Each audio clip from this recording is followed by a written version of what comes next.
So, which is the most cost-effective army for Warhammer 40,000?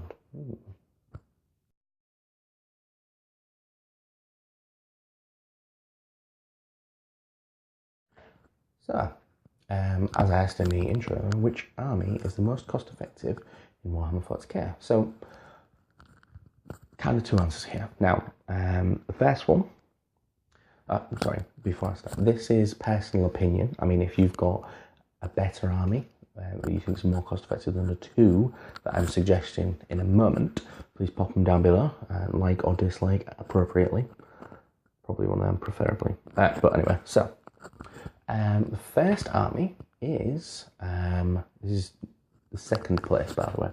So the first army is Space Marines. Now, the reason for Space Marines, obviously, they do get all the love in regards to updates and all the rest. And clearly, first Codex in 8th edition, so rather unsurprisingly, Space Marines. The reason for it is, basically, you can do your own custom. I mean, you can paint them as Dark Angels, Blood Angels, Ultramarines, but if you do your own little chapter, or very similar to Dark Angels, very similar to Ultramarines, you can have your own chapter and you can use whichever chapter tactics fit your army. So one day you go, right, you know what, I'm feeling Blood Angels right now. As long as you can clear it with your opponent, say, this is clearly that, this is clearly that. Don't get me wrong, the armies do have specialist equipment, but you could possibly have one or two extra models which represent those models in your army and go, right, so this guy is the Wolf Guard with a Terminator armor within my tactical range, you know, things like that. So again, you can have a fair few armies, really-ish, different flavours of the same army with Space Marines. Now, there's an alternate way to look at this. Now, you could also do a similar thing with Chaos Space Marines. Now, this is a little bit of a heresy in itself, irony upon irony. Obviously, you could possibly magnetise the backpacks and just wham different backpacks on them. Yeah, you can proxy it. I mean, to be fair, as I always say, the rule in my house is we're already pretending that these guys are shooting at each other. I can pretend, as long as they're roughly the same. It's like, you know, rather than saying this little Gretchen's a Lord of Skulls or something like that, that's possibly too far out of stretch. I mean, we can, but, you know, a Space Marine size model, a Space Marine size model. This guy's a Chaos Marine, even though he's a Space Marine. This one is a Raptor instead of being an Assault Marine. In my rules, in my house, that's acceptable. I mean, I don't know about you guys, proxying, that's the rule.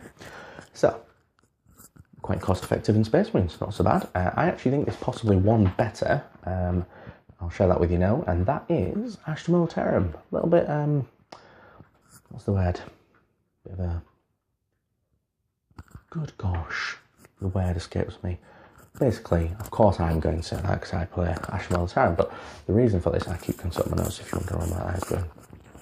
Well, anyway, so, the Astra Militarum, obviously, you have Astra Militarum as an army. You can play as them, all their tanks, all the infantry. Now, there's kind of a sub-faction with Militarum Tempestus.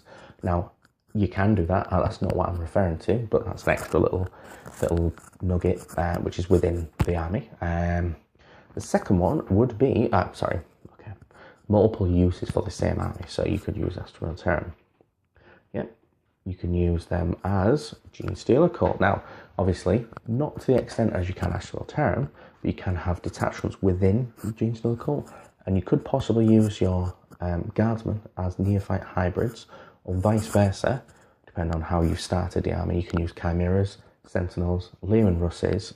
All you would possibly need to do is buy, let me guess, not guessing, I'm reading, a Patriarch, a Magus, or a Primus. Again, you can have some model to represent some of those. Obviously with Genestealer Cult, once you've done that, you buy some Genestealers, you've kind of got like another army, another 3 armies basically in one, using your other models, which is good. It's not saving money buying more models. What I'm saying is, if you want to start another army, you've already got half of an army starting off with. Obviously, Inquisition. Now, I don't know an awful lot about Inquisition, but I know that some people do have acolytes and things like that as guardsmen and stuff like that, which you can do. It's not bad. They can obviously ride around chimeras and such, because they are the Inquisition. They can ride around in Imperium vehicles. Stop saying vehicles.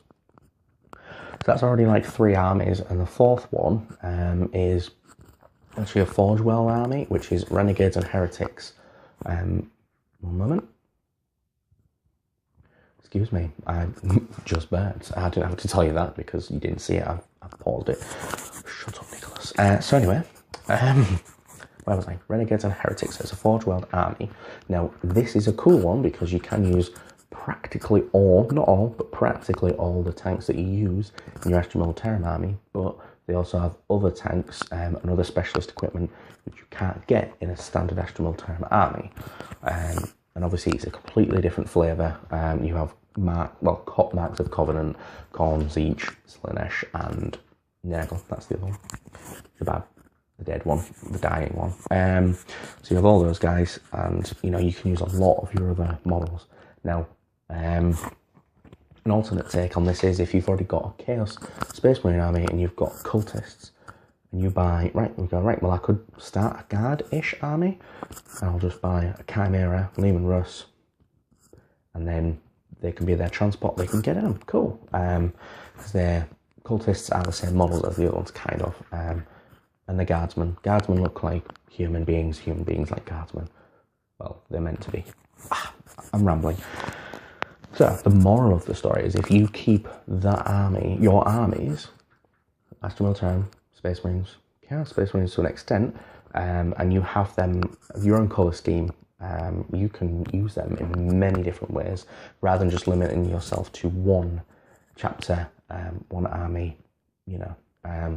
So it's just a little idea, and I genuinely believe that Astra Militarum are a pretty cool army in regards to getting the most bang for your buck for an army. Anyway, I've gone on a bit too long on this one.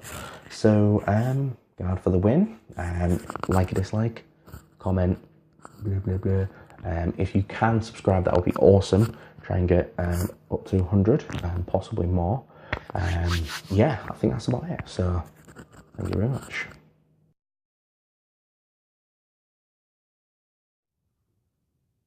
Which is the most war? Good God.